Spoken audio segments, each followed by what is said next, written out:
Une excellente façon de s'initier au type de transaction et au type de compte dans une entreprise, c'est d'inscrire les transactions dans un chiffrier. Eh oui, un chiffrier électronique.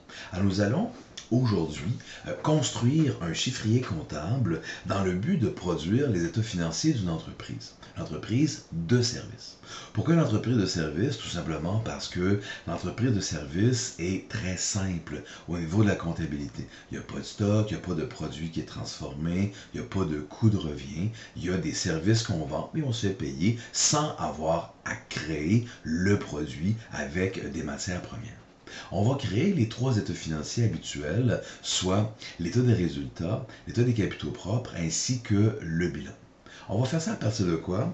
On va faire ça à partir de la mise en situation 1.4 du manuel de comptabilité de Perron et de Lille, publié en 2018. Un excellent ouvrage pour s'initier à la comptabilité. Alors, à quoi a l'air la mise en situation 1.4? La voici.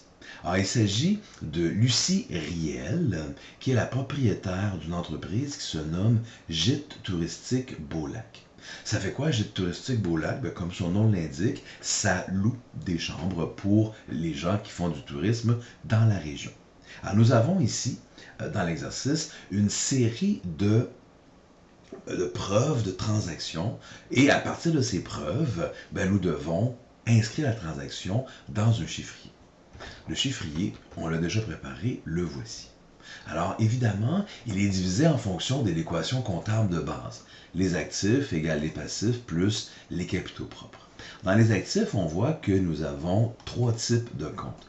Le compte de banque qui compile les transactions où on fait rentrer et sortir l'argent de l'entreprise, et le compte de literie, le compte d'ameublement. Ce sont deux comptes d'actifs. Literie, c'est des draps, des têtes d'oreiller que nous avons, parce qu'on se rappelle qu'on gère ici un petit hôtel, et le compte d'ameublement pour les meubles là, dans l'entreprise qui sont compilés dans ce compte d'actifs. Dans le compte de passif, on n'a qu'un seul compte, c'est le compte fournisseur.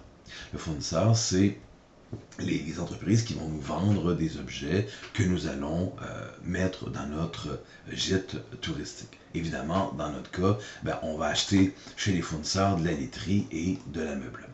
Ensuite, on a les comptes de capitaux propres. On a les comptes de capital, soit le capital initial, qu'on va appeler Lucie capital, et les retraits que Lucie va faire durant l'année ou durant le mois où nous allons faire les transactions. Et ensuite, on a les produits et les échanges. On sait que les capitaux propres, c'est le capital du début, plus les apports, plus les bénéfices, moins les retraits. Les bénéfices, c'est quoi? On parle ici des bénéfices nets de l'entreprise, qui sont les revenus moins les dépenses. En comptabilité, les revenus se nomment les produits, et comme c'est un gîte touristique, ben, essentiellement, les revenus sont des revenus de location, et les dépenses, on en a deux, les dépenses de loyer et les dépenses de salaire. Dépenses de loyer parce que Lucie Riel n'est pas propriétaire de l'immeuble dans lequel se situe le gîte touristique. Et évidemment, il y a des employés dans le gîte touristique, il y a donc des salaires à payer.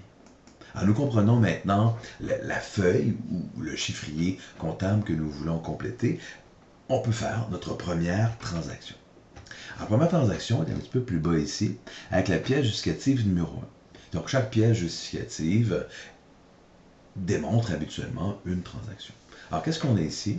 On a un dépôt qui se fait au 1er mai 2006 de la part de Lucie Riel. Et elle dit, veuillez noter que j'ai déposé aujourd'hui la somme de 2000 $ à titre d'investissement dans le compte bancaire de l'entreprise. Il y a donc 2000 $ qui s'ajoutent dans le compte bancaire de l'entreprise et c'est un investissement de la propriétaire, donc le capital qui est déposé dans l'entreprise et ça se fait le 1er mai 2006. Alors, allons dans le chiffrier et commençons par mettre la date, le 1er mai 2006, et il y a 2000 $ qui s'ajoutent au compte de banque. On voit qu'au départ, comme l'entreprise est en démarrage, tous les comptes ont un solde à zéro. Et le 2000 $ arrive pourquoi? Bien, il arrive parce que Lucie Riel a investi 2000 $ dans sa propre entreprise. Le compte de capital augmente donc de 2000 $. Sur chaque transaction, on va mettre une ligne pour la transaction et une ligne pour le solde. Dans ce cas-là, évidemment, comme il n'y a qu'une seule transaction, ben, on part à 0, on ajoute 2000, le solde est donc à 2000, et même chose pour le capital, on part de 0, on y ajoute 2000, le solde pour le capital est à 2000. Nous allons faire une ligne plus large, juste pour faire la différence entre la transaction et le solde. Comme ça devient plus clair à la lecture. Eh bien, on vient de compléter notre première transaction. La seconde transaction a l'air de quoi? Donc, on va aller voir la pièce justificative numéro 2.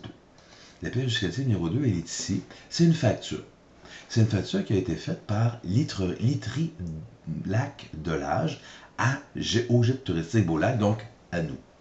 C'est une transaction qui a été faite le 2 mai, la facture numéro 110, et les conditions de paiement, c'est payable comptant.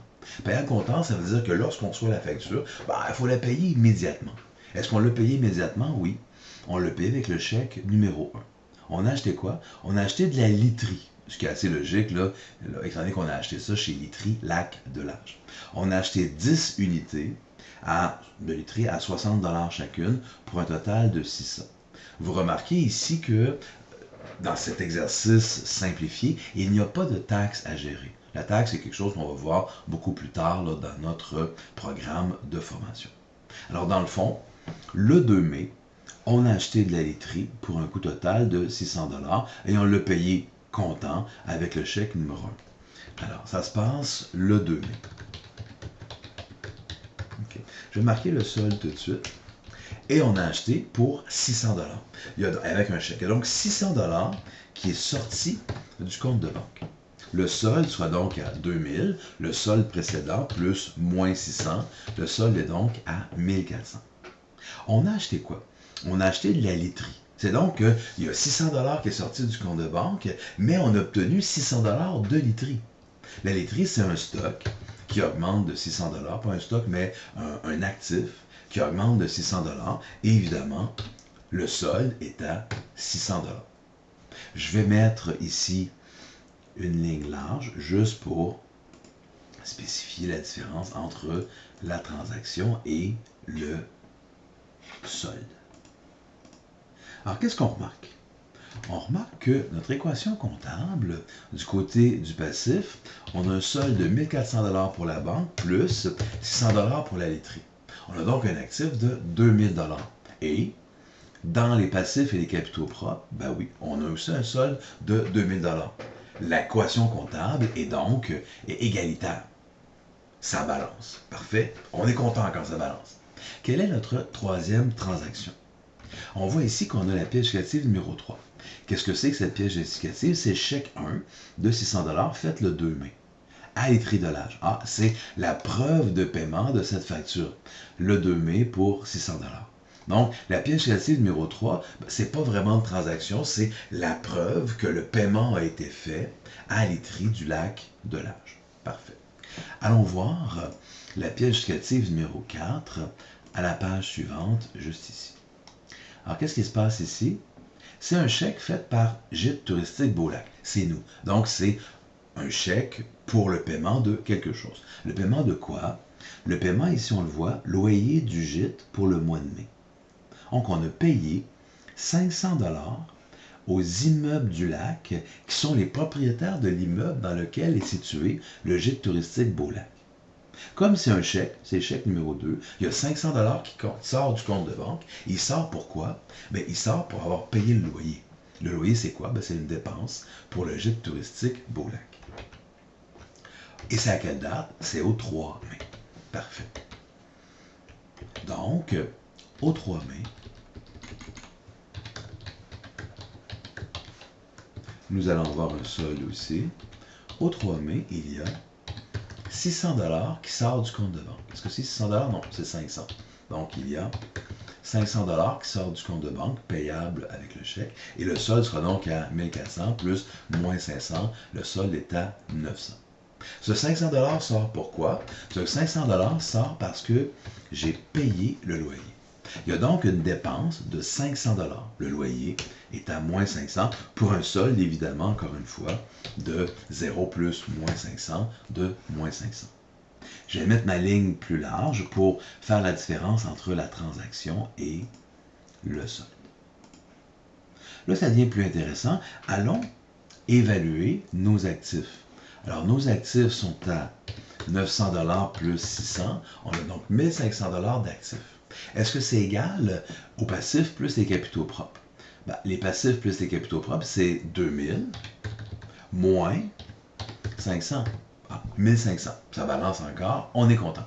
Allons faire la prochaine transaction. Alors, la prochaine transaction va se faire ici sur la page suivante avec la pièce justificative numéro 5. Alors, qu'est-ce qui se passe ici? C'est une facture à Gîte touristique Beau-Lac, donc une facture que nous devons payer le 5 mai, la facture numéro 450. C'est Ameublement Leclerc qui nous envoie cette facture. On a acheté quoi? On a acheté 3 ensembles de matelas et de sommiers pour un total de 600 $ par ensemble, ce qui fait 3 fois 600, 1800 $. On a donc une dette de 1800 $ envers Ameublement Leclerc. Mais là, il y a un truc intéressant parce que les conditions de paiement, c'est en 3 versements égaux, soit le 30 mai, le 30 juin et le 30 juillet. Nous sommes le 5 mai. Ça veut dire que le premier versement de 600 $ va se faire dans 25 jours, donc plus tard. On a donc contracté une dette de 1800 $ envers Ameublement Leclerc. Ameublement Leclerc, c'est quoi? Ben, c'est un fournisseur pour nous.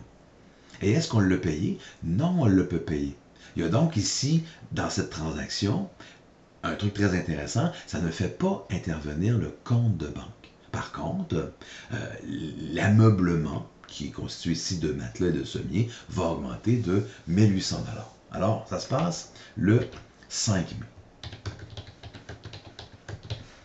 Alors, le 5 mai, je me trouve à acheter 1800 $ d'ameublement. Et évidemment, le solde initial 0 plus 1800, ça fait un solde de 1800 $. Alors, ça, c'est au niveau de l'actif. Ce 1800 $, est-ce que je le paye? Non, donc ça ne sort pas de la banque. Mais je me trouve à avoir une dette de 1800 $ envers un fournisseur qui est, comme on le voit ici, Ameublement Leclerc. Le solde du compte de fournisseur est à 0 initial plus 1800, ce qui donne donc 1800. Je vais refaire ma ligne large pour séparer la transaction du solde qui nous intéresse. Allons voir si ça balance encore au niveau de l'équation comptable. Donc là, on voit qu'on a plus de comptes qui rentrent en jeu. On a 900 $ de solde dans le compte de banque, plus 600 de solde dans le compte de laiterie, plus 1800 de solde dans le compte d'ameublement, ce qui fait un total de 3300 $ dans l'actif. Au niveau du passif, plus capitaux propres, ça fait 1800 de fournisseurs, plus 2000 de capital initial, moins 500. Ah ben, ça fait 3300, donc ça balance, on est content. Allons faire la transaction suivante. La transaction suivante, c'est la pièce justificative numéro 6. C'est un dépôt. Ça se passe le 16 mai et on dit « Veuillez noter que j'ai déposé aujourd'hui une somme de 825 $ dans le compte bancaire. Okay. Cette somme provient de la location de chambre. » On se souvient qu'on est un site touristique et on loue des chambres. Alors, il y a 825 $ de revenus qui est rentré et c'est dû à la location de chambre. Excellent. Ça se passe le 16 mai. On est ici. Le 16 mai, je vais avoir un solde. Il y a combien d'argent qui est rentré? 825 $. Donc 825 $. Et là, j'ai un solde de 900 plus 825, un solde de 1725. Ce 825 $ est rentré pourquoi? Bien, il est rentré parce que j'ai un revenu. J'ai loué des chambres qui m'ont apporté un revenu de location de 825. Mon solde du compte de location est évidemment à 0 plus 825, et je vais refaire ici ma ligne plus large pour séparer la transaction de mon solde. Je peux recalculer mon actif. Mon actif est à 1725 plus 600 plus 1800, 4125 d'actifs. Ce qui devrait être égal au passif plus les capitaux propres. Le passif était à 1800 plus 2000 plus 825 moins 500, 4125. Vous observez que à chaque fois que je fais une transaction, si ça balance dans la transaction, dans l'équation comptable, actif égale passif plus la capitaux propres, bien, ça devrait balancer au total aussi, ce qui est tout à fait normal. Allons voir maintenant notre prochaine transaction. Ici, la pièce justificative numéro 7. Alors, c'est un chèque, c'est Gîte touristique Beau-Lac qui fait le chèque. Donc, c'est nous qui faisons le chèque à qui? À Jean-François Tremblay, un chèque de 125 $. On fait ce chèque pourquoi? Pour les salaires ici de la première semaine. Donc, Jean-François Tremblay est un de nos employés et on lui donne 125 $ en salaire. On lui donne avec le chèque numéro 3, et donc 125 $ qui vont vraiment sortir du compte de banque et c'est les salaires qui seront impactés. Alors, nous sommes à quelle date? Nous sommes au 17 mai. Alors, le 17 mai, j'ai un solde ici et j'ai moins 125 $ qui sort. Mon solde sera à combien? 1725 plus moins 125, 1600 $ de solde. Le 125 $, il sort pourquoi? Il sort parce que c'est un salaire. Donc, moins 125, c'est une dépense pour un solde de 0 de solde initial pour le salaire, plus moins 125, ce qui donne moins 125. Et je vais faire ma ligne plus large pour séparer ma transaction de mon solde. Génial. Prochaine transaction. Alors, prochaine transaction, la transaction sur l'autre page ici. Alors, on est rendu ici à la transaction numéro 8, ou à la pièce justificative numéro 8 plutôt. Alors, c'est un dépôt, on est au 30 mai. Donc, on dit au 30 mai, on a déposé 1930 $ dans le compte bancaire. Cette somme provient de la location. On s'est amélioré en 2 semaines. On est passé à 1930 $ de revenus. Et c'est un revenu de location et nous sommes au 30 mai. Alors, génial. Le 30 mai, il y aura un solde aussi. Et là, il va y avoir un revenu de 1930 $. Donc, il y a 1930 $ qui rentrent dans le compte de banque pour un solde de 1600 plus 1930 égale 3530. Ce 1930, il vient d'où? Bien, il vient d'un revenu de location. 1930 qui rentre dans le compte location. Donc, ça augmente les revenus, dans le fond, dans mon compte de location. Mon solde est à combien? Mon solde est à 825 plus 1930, un solde de 2755 dans mon compte de location, dans le fond, qui compile l'ensemble des revenus de l'entreprise. Génial. La pièce justificative numéro 9, c'est un chèque. C'est un chèque fait par Gîte touristique Beau-Lac. Le chèque numéro 4, un chèque de 600 $ à Meublement Leclerc. Ça nous dit quelque chose, ce nom-là. Pourquoi? Parce que c'est le premier versement de la facture 450. On se souvient que tantôt, on a acheté des meubles chez Ameublement Leclerc, c'était des matelas et des sommiers. On en a acheté pour 1800 et on a dit qu'on allait payer par 3 versements de 600, dont le premier versement le 30 mai. Alors, le 30 mai, il y a 600 $ qui sort du compte de banque. Et je vais réduire ma dette chez Ameublement Leclerc de 600 $. Je vais donc, le 30 mai, je vais avoir un solde aussi comme dans les étapes précédentes, et il y a 600 $ qui vont sortir du compte de banque. Je vais avoir un solde de compte de banque au 30 mai de 3530 plus moins 600, donc 2930. Et le 600 $, il sort pourquoi? Le 600 $, il sort parce que j'ai payé une dette. Une dette envers qui? Envers mon fournisseur. Donc, j'ai 600 $ qui sort du compte de fournisseur. Ou je pourrais aussi le voir que le compte de fournisseur baisse de 600 $. Mon solde fournisseur va être à 1800 plus moins 600, un solde du compte fournisseur de 1200. Ce qui est logique.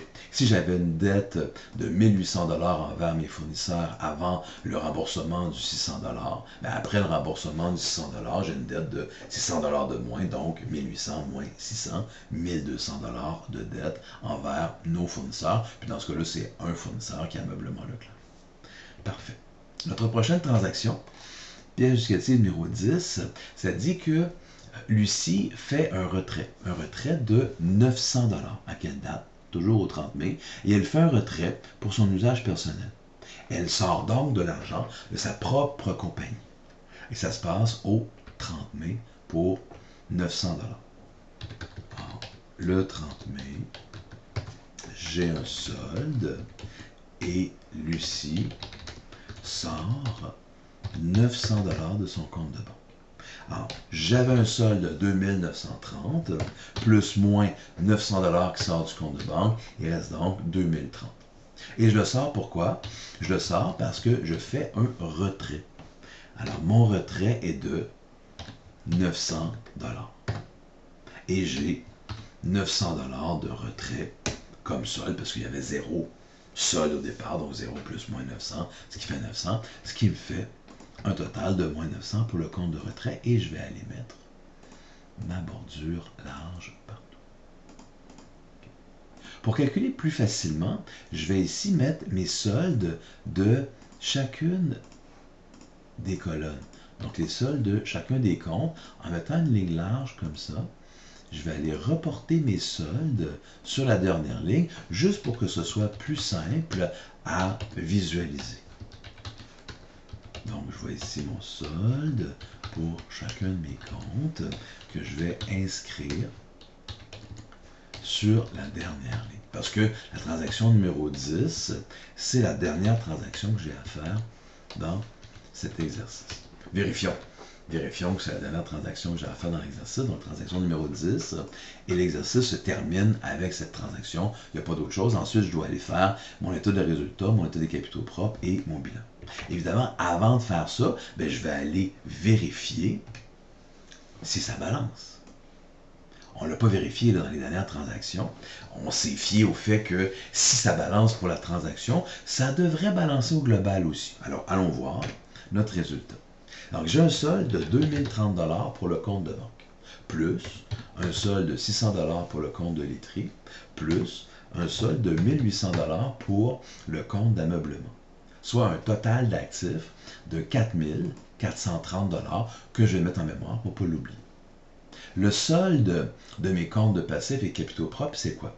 C'est 1200 $ pour le solde de mon compte fournisseur, plus 2000 $ de capital, moins 900 $ de retrait de l'UCRIL, plus 2755 $ de revenus de location, moins 500 $ de loyer, moins 125 $ de dépenses de salaire pour un total de 4430. Ah ben voilà, ça balance. 4430 pour le passif et les capitaux propres. Et on se souvient qu'on avait compilé aussi 4430 pour mon actif. Donc ça fonctionne super bien. J'ai fait l'ensemble de mes 10 transactions et j'ai pu à la fin balancer mon équation comptable. La prochaine étape, c'est de dire, OK, je veux faire mon état des résultats. Alors, j'ai 3 états financiers à faire. L'état des résultats, l'état des capitaux propres et le bilan. Évidemment, on va toujours commencer par l'état des résultats pour aller calculer le bénéfice net. Alors, mes revenus de location, c'est quoi? Une fois que j'ai mon chiffrier, je n'ai qu'à aller chercher le solde de chacun de mes comptes. Alors, j'ai mon revenu de location. Ensuite, j'ai ma dépense de loyer. Ma dépense de loyer, je vais chercher mon solde de loyer à moins 500, mais là, c'est marqué en négatif. Je pourrais le laisser en négatif, quoique habituellement, on va le mettre en positif dans le bilan. Je vais faire fois moins 1 pour le mettre positif. Et les salaires, je vais faire la même chose. Je vais aller chercher le solde de mon compte de salaire et je vais faire fois moins 1 pour le mettre en positif. Le total des charges est à 500 plus 125, donc 625, pour un profit de 2755 moins le total des charges, donc 2255 moins 625 pour un bénéfice net de 2130. L'état des résultats sert à calculer le bénéfice net que nous allons nous servir par la suite dans l'état des capitaux propres. Alors, dans l'état des capitaux propres de Gîte touristique Beau-Lac, qui va se terminer, qui va se faire pour le mois de mai 2006, alors qu'est-ce qu'on a? On a le capital initial. Là, ici, on peut dire, le capital initial est à 0 dans le fond. Et j'ai commencé mon année avec 0 et j'ai fait un apport de capital au départ de 2000 $. J'aurais pu dire aussi que j'ai commencé l'année avec 2000 $, parce que c'était notre première transaction, et j'ai pas fait d'autres apports durant l'année. On peut le voir là, de deux façons. OK? On va dire qu'on a commencé à 2000 et on n'a fait pas d'apport durant l'année. Le bénéfice net est à 2130 $ et Lucie a fait un retrait de combien? Un retrait de moins 900. On va mettre les éléments positifs dans nos états des résultats. Donc, on va faire moins 900 fois moins 1, ce qui va donner 900. Pour un total de combien?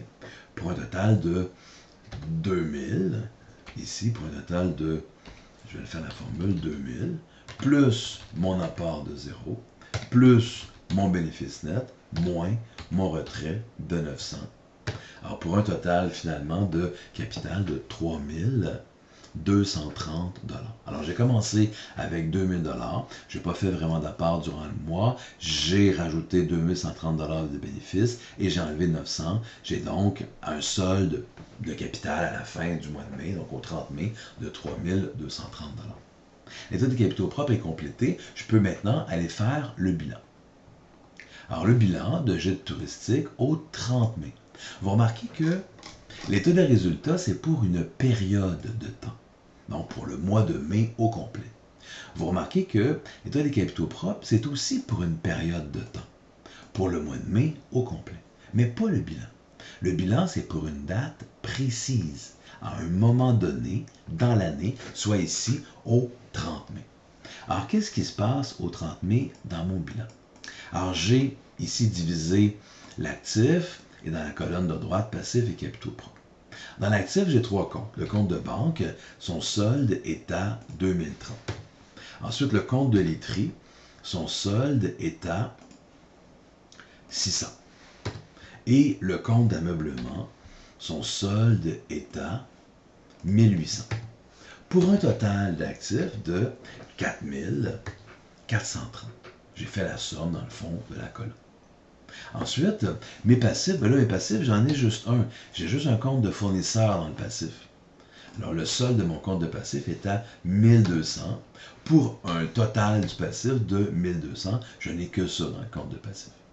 Et là, j'ai mon compte des capitaux propres. Compte des capitaux propres que j'ai trouvé tantôt. Le compte des capitaux propres, il est ici à 3230 $. Alors, j'ai 1200 de passifs plus 3230 de capitaux propres, ce qui fait 4430. Et là, je vois que le total de mon actif, 4430, est égal au total de mes passifs plus capitaux propres. Je pense que nous avons bien réussi parce que ça balance. Évidemment, si ça balançait dans l'équation comptable, dans notre chiffrier, comme on l'a vu ici à la ligne 21, mais quand on arrive au bilan, ça va balancer, puis on voit très bien que ça donne exactement la même réponse.